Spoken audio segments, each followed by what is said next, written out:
بلکتے بچے ماؤں کی گود میں رہ گئے اور ان کے باپ رخصت ہو گئے، مائیں تڑپتی رہ گئی، ہاتھوں سے بیٹے نکل گئے، بہنیں سسکتی رہ گئیں، بھائی ہاتھوں سے نکل گئے، بچے بلکتے رہ گئے، باپ ہاتھوں سے نکل گیا اور ان کی لاشیں تک نہیں ملی۔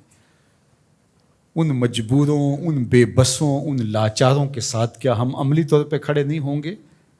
یا صرف ہم ایک پوسٹ کر کے سمجھیں گے کہ اپنا حق ادا کر دیا، یا صرف اظہار تعصف کر کے، یا صرف ان کے لیے دعا کر کے ہم سمجھ لیں گے کہ کافی ہو گیا؟ یا ہمیں عملی طور پہ ان کے لیے مقدور بر کھڑا ہونا پڑے گا؟ ہمارا دین تو ہمیں یہی سکھاتا ہے۔ تو ان بلکتے ہوئے لاچار اور مجبور لوگوں کی مدد کے لیے جب ہم ان کے ساتھ عملاً کھڑے ہوں گے، ہم ان کی ضرورت کو پورا کرنے کے لیے اپنے وسائل کے ساتھ کھڑے ہوں گے، تو عرش کا رب کتنی کرم نوازی ہمارے اوپر فرمائے گا۔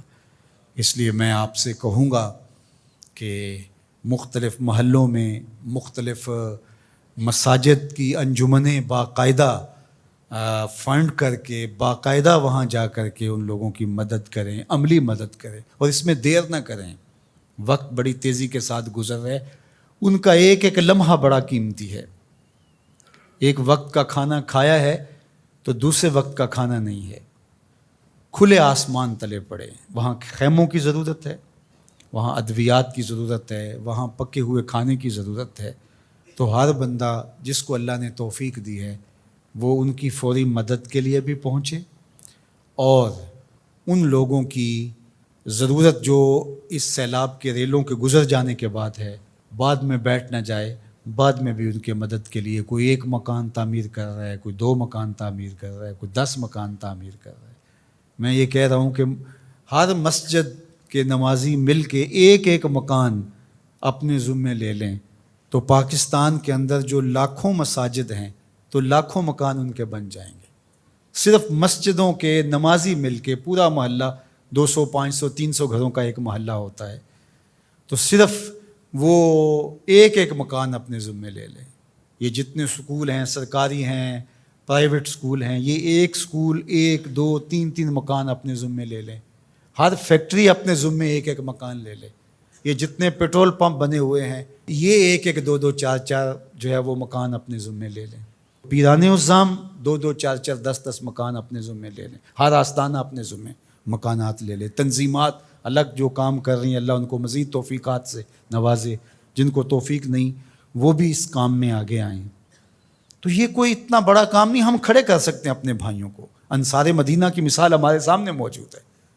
یہ جو قافلے آئے تھے مکہ المکرمہ سے تو سب کو چھوڑ کے آگے تھے، حضور نے ایک کو ایک کا بھائی بنا دیا، مواقعات مدینہ اسے کہتے ہیں۔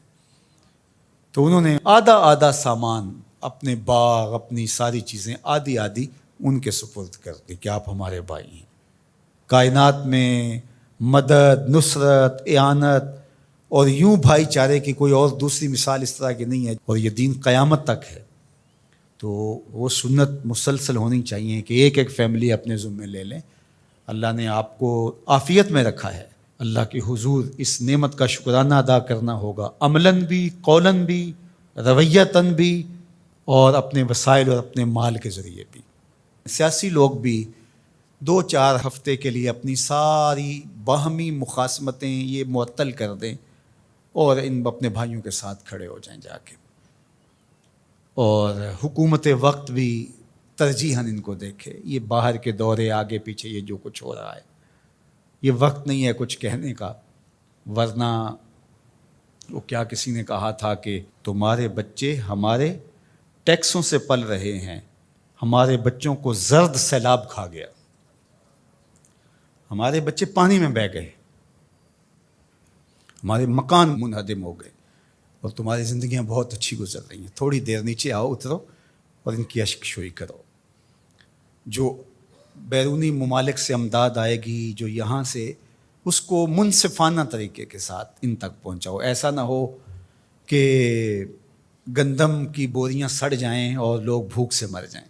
انہوں نے قیامت کے دن گریبان پکڑنا ہے۔ وہ بچے جن کی لاشیں پھول گئی ہیں ان پانیوں کے اندر، وہ نیم برہنہ بچے، کیا وہ قیامت کے دن گریبان نہیں پکڑیں گے؟ کیا جواب دے سکیں گے ہم اللہ اس کے رسول کے سامنے؟ ادارۃ المصطفیٰ اپنی بساط کے مطابق اپنے ان بھائیوں کے ساتھ کھڑا ہے. آپ ہمارے ساتھ کھڑے ہو جائیں, مل کے ہم کام کرتے ہیں. جس تنظیم کے ساتھ بھی آپ کا اطمینان قلب ہے, اعتماد ہے, اس کے ساتھ کھڑے ہو جائیں. یہ بڑی تیزی کے ساتھ کام کرنے کا وقت ہے, زیادہ سوچنے کا وقت نہیں ہے. فوراً کسی کے ساتھ جڑ جائیں, خود چلے جائیں, دوڑ پڑیں وہاں. آپ ان کے ساتھ کھڑے ہوں گے, وہ اپنے ساتھ آپ کو موجود پا کر ہی جو ہے ان کو تسلی ہوگی, تشفی ہوگی کہ یہ ہمارے درد میں ہمارے کوئی آنسو تو پوچھنے والا ہے.